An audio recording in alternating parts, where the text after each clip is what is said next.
with Bobby Blanco, mastersports.com. Hey Simon, welcome to DC. Thanks for doing this.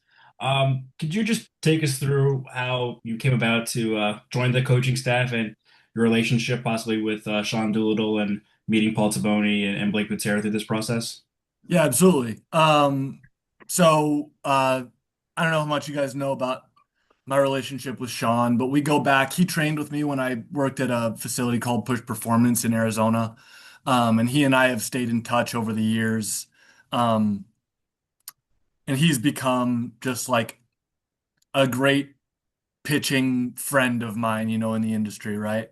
It's been really cool to see him transition into coaching. And it feels like every single conversation I have with him, he's like learned exponentially more and increased his skill set. So that's been awesome.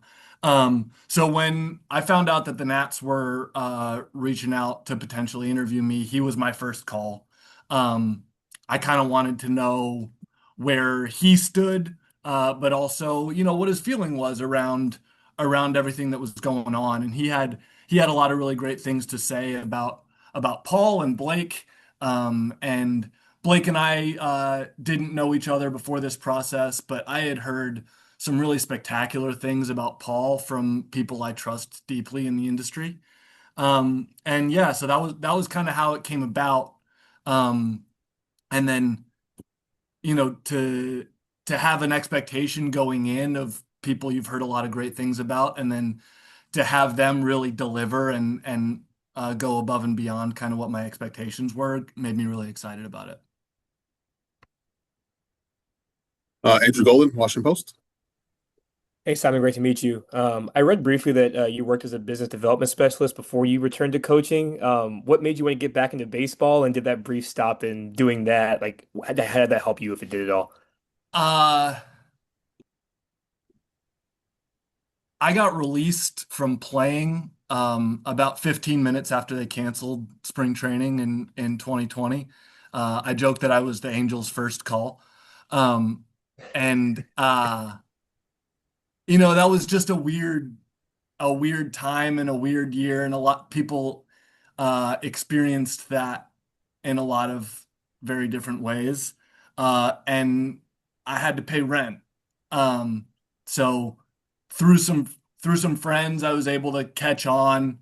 Um, I was terrible at it, and uh, I was trying to sort of launch my coaching career at the same time. I started working at Push and working with Driveline, and I had my sort of intentions and energies elsewhere. Uh, and I'm really grateful that that was able to allow me to, not get evicted in the summer of 2020. And I learned a lot about work ethic and kind of sticking your nose down and getting things done that you might not have any interest in whatsoever. Um, but other than that, my focus was elsewhere for sure. For sure. And then as the pitching coach, like how important is it for you to establish an identity as a group? What do you want that to be? And I guess how do you balance that with the fact that each individual pitcher is unique and different? I think my sort of foundational belief about pitching is that you really have to honor the individual gifts of the player, right? And one of the things that's really fabulous about the modern age of baseball is we can shorten the feedback loop on identifying those. Like, really, what is it about this guy that makes him awesome, that makes him a major league pitcher? And I want guys to feel celebrated for that. Um, and I want that to become the centerpiece of kind of how we approach um, building a successful major league arsenal and game plan for them. And I want to bring them in and feel like partners in the process, right? Um, and I think ultimately when first you promise to do that, and then day in and day out you deliver that, and people feel as though that's what's happening, that's their experience of playing for you. Um, I think that's where you get a foundational relationship that you can build a culture on top of, if that makes sense. Yeah, thanks. Spencer Nussbaum, Washington Post. Hey, Simon, nice to meet you. When you talk about, I guess, like honoring the individual gifts of players, I was wondering if you'd be able to brag on yourself a little bit from your time in Cincinnati, just in terms of some individual gifts you were able to unlock with pitchers on that staff, whether it's adding a pitch that maybe wasn't there or helping develop a pitch that was strong and making it even stronger. Like, what are some of the examples that come to mind when you think about ways that you helped development in Cincinnati? Yeah, I think I I'm going to reject the premise of bragging on myself first of all. They're major leaguers for a reason, right? And I think that um, overall, what we were able to do a really good job of in Cincinnati as a collective pitching group was identify and preserve and then create a feedback loop that like got guys back to what they're supposed to do, right? So a great example is Tony Santillan, who just had an absolutely monster year out of the bullpen with the Reds. 80 appearances, right? Just took the ball every single day. And this man is a gigantic human with an angry fastball and a banger slider, right? All we're trying to do is keep him on the rails and keep him available. And we were able to put in some systems that were able to identify earlier, hey, as Tony starts to get tired or feel the effects of the fact that he's on track for 80 appearances, he's going to pitch every other day for 6.5 months, right? How do we get him back to that? And that's looping in different departments. That's looping in strength and conditioning and sports science, as well as pitching, as well as the front office and analytics group, right? And I think that's where I thrive more so than anything is like I'm not going to be the one who feels like I have to solve the problem by myself. We're a major league group full of subject matter experts that I want to bring in and uh, I welcome and need their feedback, right, when it comes to keeping world-class athletes at the peak of their potential. I guess on that topic, you touch on this a little bit, but I guess often maybe the lack of nuance way of thinking of it is like, you have stuff and you have health, and sometimes those things aren't always equal. When you think about the guys who both have been able to remain durable and have really good stuff, I know that's been a big part of your career. What is the secret sauce of that, or what are the most important things to keep in mind?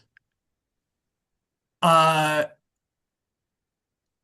that's a great question. I think being really diligent about the work in between, and really valuing not just the throwing, not just the pitch design, but the work in the weight room, the delivery components that we're going to measure on a pitch by pitch basis in every major league ballpark, right? Because I don't believe fundamentally that durability and stuff are these like mutually exclusive ideals, right? I think we are really good training away from really maximizing guys' potential to perform and stay healthy at the same time. And like it's baseball and stuff happens, but we can put guys in a position where they stand the best chance. Jessica Camerato, MLB.com. Hey Simon, welcome to the Nats. Thanks. When you were approached for this job offer, what stood out to you about this current group of pitchers on the major league level and also the depth that they have coming up? Yeah, I mean, I remember sitting in the dugout feeling helpless watching Mackenzie Gore pitch against us in Cincinnati last year. Um, and just kind of this feeling uh, that there was a ton of talent on this staff. Diving into guys like Cade Cavalli, Jake Irvin, Mitchell Parker, um, watching Jose Ferrer come out of the bullpen, slanging 100-mile-an-hour sinkers from the left side, right? It's a really exciting group from a young talent perspective. But there's also a ton of guys coming up through the minor leagues that are really interesting and exciting in a lot of different ways. And I'm excited to see what this group can do to maximize those guys' ability to get to the major league level and be ready to contribute. One thing that Paul mentioned to us when he was telling us about you was that you're fully bilingual and you speak Spanish. How did you achieve that, and why is that important to you when approaching a pitching staff? Yeah, I'm really lucky in a lot of ways. The way I learned Spanish, my mom's an English professor, and when I was in fifth grade, she got a Fulbright to teach at the University of Barcelona. So I went to fifth grade in Barcelona. Um, kind of nailed that one from a learning Spanish standpoint. And then followed up on that through high school and college. I got a minor in Spanish at Georgetown. And then took a real turn into Caribbean Spanish when I entered pro ball, first as a player, and then living in the DR for 6 months in 2021 was what really took my Spanish to the next level from a baseball specific standpoint. Um, and then in terms of like approaching guys and creating relationships with players on the staff, right? Like it's so impressive to me that Latin American players have made such an impact on this game in often a language that they speak very little or don't speak at all, or like just make a tremendous effort to learn, right? Learning a new language in adulthood uh, is extremely difficult, right? And living in a country where you don't have access to the kind of food you're accustomed to, right? All these different things. And so to just create a little bit of a level of comfort and understanding with a player by speaking their language, I hope makes an impact. But man, they're doing the lion's share of the work still, and I give them so much credit. Mark Zuckerman, MassonSports.com. Hey, Simon.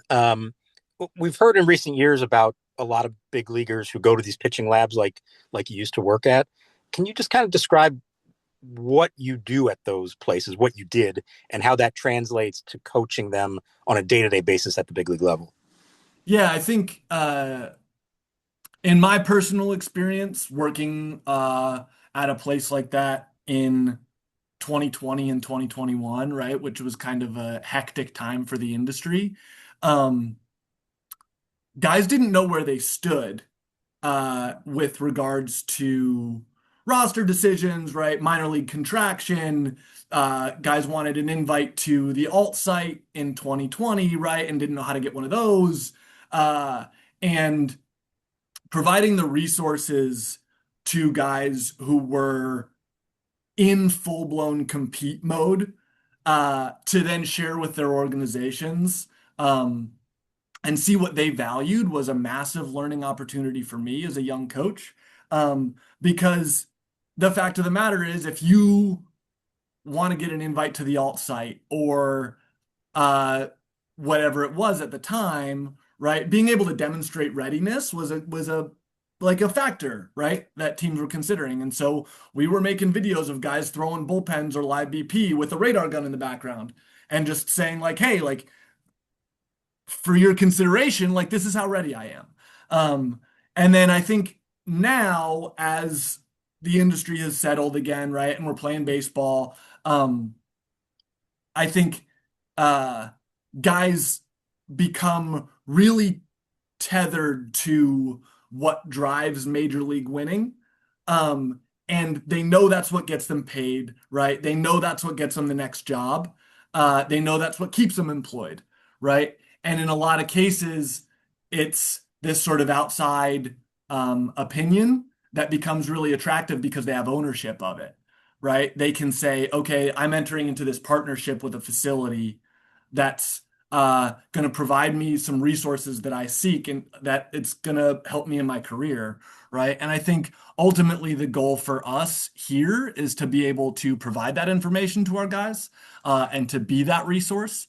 But it's really understandable when guys seek the ownership of it themselves. You've been describing to us your background that brought you to this point, and when you think back on that, like pitching at Georgetown, getting your degrees, the search for the job you're talking about from 5 years ago only, was this in the grand plan that you'd be a big league pitching coach at any point, let alone 5 years later at age 30? No. Yeah. I think that's the short answer. The long answer, man, is that I wasn't very good as a pitcher, certainly at the end of my professional career. Um, and that soured my relationship with the game in a meaningful way. Um, and getting into coaching and getting into pro ball and then getting to the major leagues has really like driven my love for the game again. Um, in a way that just like really makes me happy. Uh, and I think Paul talks about joy a ton with how he wants our organization to function, and that really resonated with me because baseball has just been such a massive piece of my life. Um, and I've been extremely fortunate over the past 5 or 6 years to fall into a career that allowed me to fall in love with the game again, and then to have success uh, to this point to where I'm being entrusted with this fabulous opportunity, and I'm really grateful. Jake Mins, Yahoo Sports. How's it going, man? Welcome to DC. Thanks. I'm interested at what point during your playing career, whether it was at Georgetown or, in summer ball or pro ball, where you were like, I could be a coach. Like I could see myself, doing this for a life. Yeah. I read The Arm in college, uh, and that exposed me to the breadth, if not necessarily the depth of thinking that was going on in the progressive baseball sphere. Um, and I was the guy who, the summer after my sophomore year of college, I played summer ball and I threw, I think, 53 straight fastballs, 89 miles an hour, having never touched 90, right? And for my personal career, I was like, what is going on? Um, and then I read The Arm, and there's this whole industry that's sort of blossoming in the game, thinking about solving, in a lot of ways, the very question I was wrestling with myself.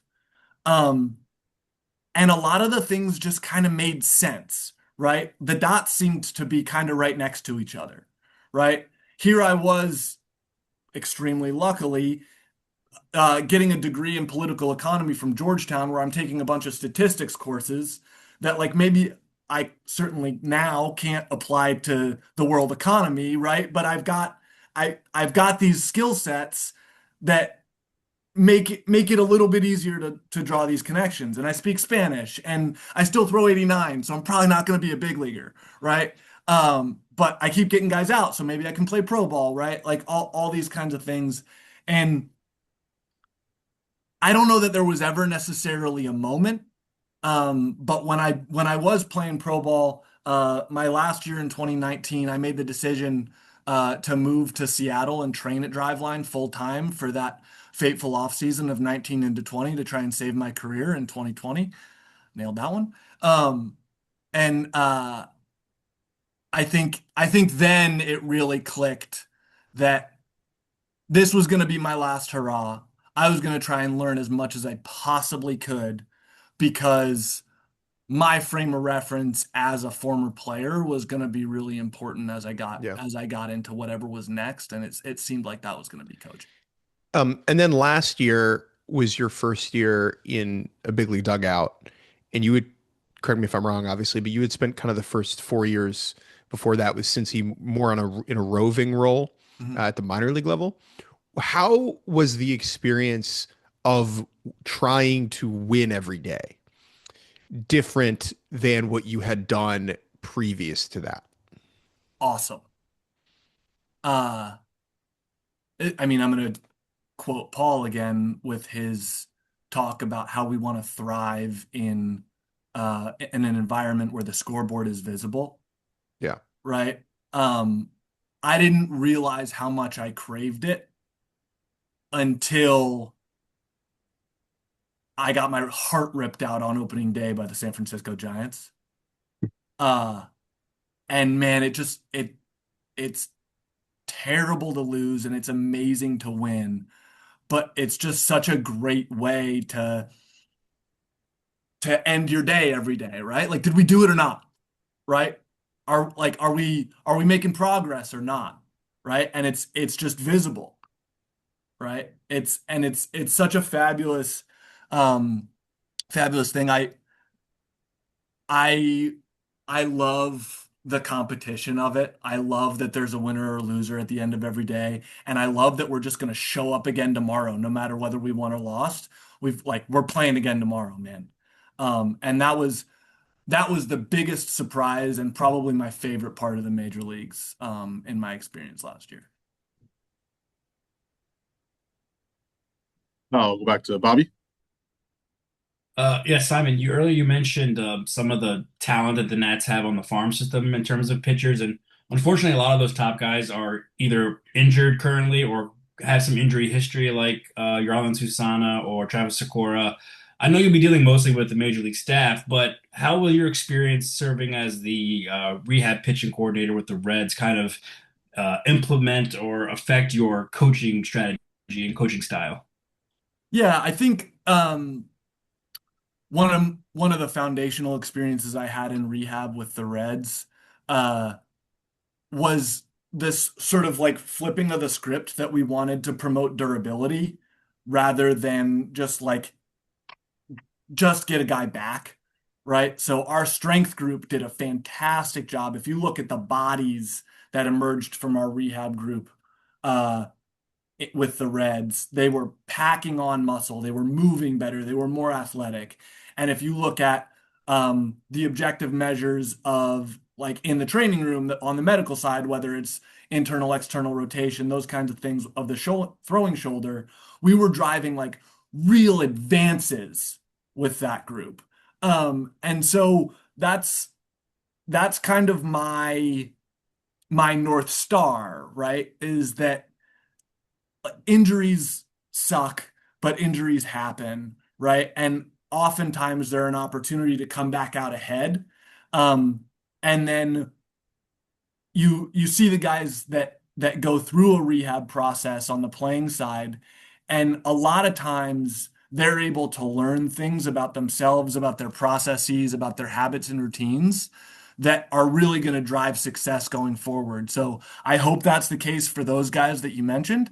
Um, and it's something that I want to continue to promote in terms of communication and feedback amongst our group because I just really value the work that those guys on the staff do and want that to be celebrated. Jess. I'm wondering who are some people in the baseball world that inspired or shaped the outlook and mentality that you have about this role that you're stepping into? Yeah. The first one that comes to mind is my late college coach, Pete Wilk from Georgetown.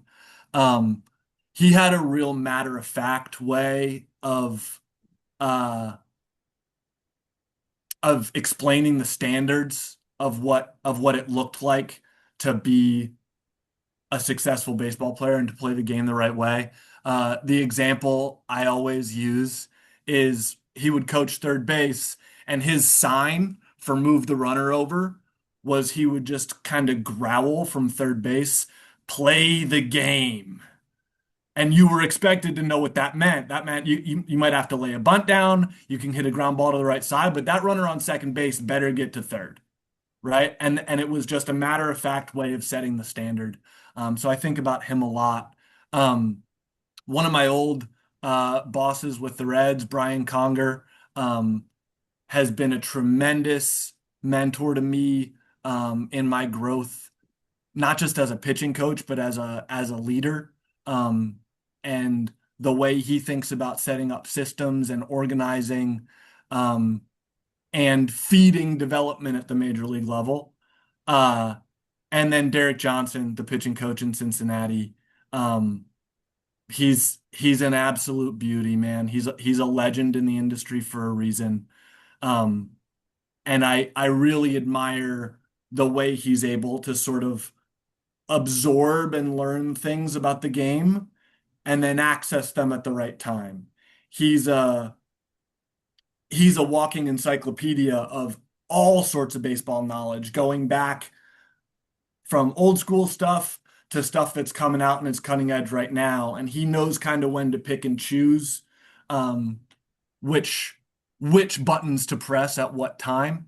And I think the success of that staff over there is pretty well evidenced of it.